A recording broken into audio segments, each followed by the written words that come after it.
आपल्यासोबत काँग्रेस नेते विश्वजित कदम आहे. 2 दिवसांपूर्वीच राहुल गांधींचा छात्रों की गूंज हा कार्यक्रम पुण्यात पार पडला. तुम्हाला अपेक्षित अशा पद्धतीचा कार्यक्रम 100% अत्यंत यशस्वी चांगला कार्यक्रम पुण्यामध्ये झाला.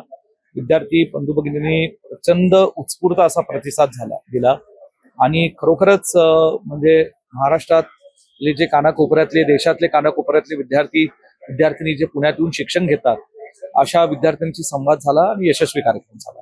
विद्यार्थ्यांची जी संख्या होती ती साधारणतः तुम्हाला अपेक्षित इतकी होती का त्यापेक्षा जास्त होती? मी म्हणेल अपेक्षेपेक्षा जास्त विद्यार्थी मोठ्या संख्येने तिथे उपस्थित राहिले.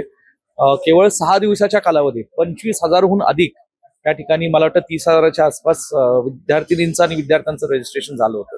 हा प्रचंड मोठा आकडा आहे 6 दिवसातला. म्हणजे सरासरी दिवसाला 5,000 विद्यार्थ्यांनी या ठिकाणी रजिस्ट्रेशन केलं होतं. म्हणून निश्चितपणे आम्हाला जेवढे अपेक्षित होता तेवढे विद्यार्थ्यांनी त्या दिवशी आले. खरं तर या कार्यक्रमाच्या पार्श्वभूमीवर पुण्यामध्ये काँग्रेसचे सगळे नेते आणि महाराष्ट्रातले सगळे नेते पुण्यात ठाण मांडून होते आणि त्यामुळे त्यांच्यातला एकोपा जो आहे तो दिसून आला. अशा पद्धतीचं जे काही वातावरण आहे इथून पुढच्या काळामध्ये असंच राहावं यासाठी तुम्ही काय विशेष प्रयत्न करणार आहात का? कारण की आपण पाहतोय की काँग्रेसमधले अंतर्गत वाद नेहमीप्रमाणे चव्हाट्यावरती येत असतात, मात्र या कार्यक्रमामुळे सगळे काँग्रेस नेते जे आहेत ते एकसंघ असल्याचं पाहायला मिळालं. काँग्रेस महाराष्ट्रातली एक संघच आहे.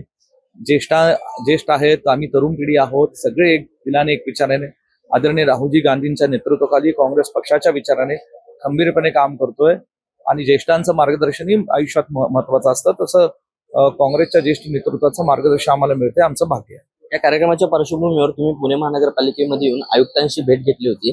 त्यावेळेस बखरलेवने म्हणजे आमच्या माध्यमाने एक व्हिडिओ केला होता की पुणे काँग्रेसला खरं तर अशा एका चेहऱ्याची गरज आहे जे पुणेकरांचे प्रश्न मांडू शकेल. आणि त्यावेळेस तुम्ही आयुक्तांशी जी चर्चा केली ते बाहेरून पत्रकार परिषद घेऊन जे काही सांगितलं त्यातून खरोखर पुणेकरांचे प्रश्न तुम्हाला माहिती आहेत असं जाणवलं. त्यामुळे येत्या काळात जर तुम्हाला आवडेल का पुण्याचं नेतृत्व करायला? बघा, माझा जन्म पुण्याचा, माझं आयुष्य हे पुण्यात गेलं, पण मी सांगलीचा लोकांचा लोकप्रतिनिधित्व करतो.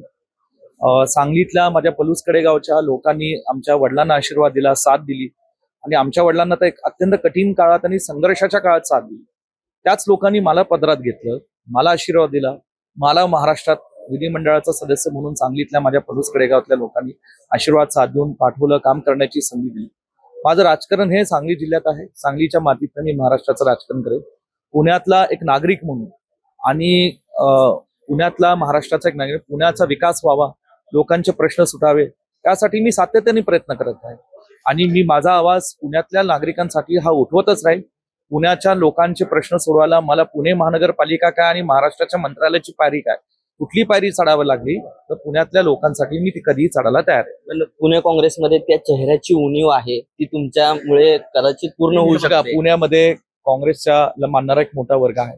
पुण्यातले काँग्रेसचे कार्यकर्ते चांगले आहेत, नवे जुने कार्यकर्ते चांगलेच आहेत आणि मी त्यांच्या खांद्याला खांदा लावून आहे. माझा रोल तुम्हाला बघताय तुम्ही पुढचा पुण्यातला काँग्रेस सांगू शकत नाही. तो निर्णय प्रदेश काँग्रेस कमिटीचा आणि देशातील AICCचा योग्य वेळेस योग्य पद्धतीने तो निर्णय घेतला जाईल. पुण्यामधलाच एक शेवटचा प्रश्न आहे. पुण्यामध्ये गेल्या 13-15 दिवसांपासून मांजरीमध्ये आदिवासी विद्यार्थ्यांचं आंदोलन सुरू आहे.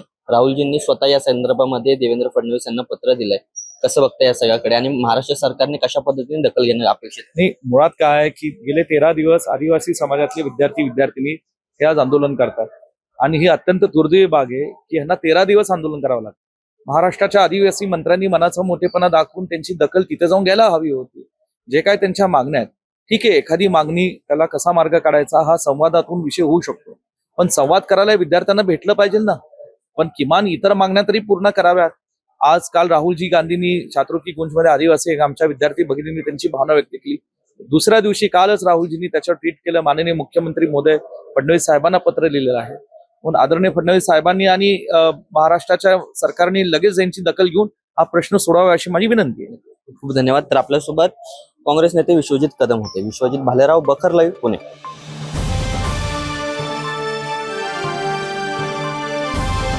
समाजकारण, प्रशासन आणि राजकारणातल्या अचूक विश्लेषणासाठी बखर लाईव्हच्या सोशल मीडिया प्लॅटफॉर्म्सना लाईक, फॉलो आणि सबस्क्राईब करा.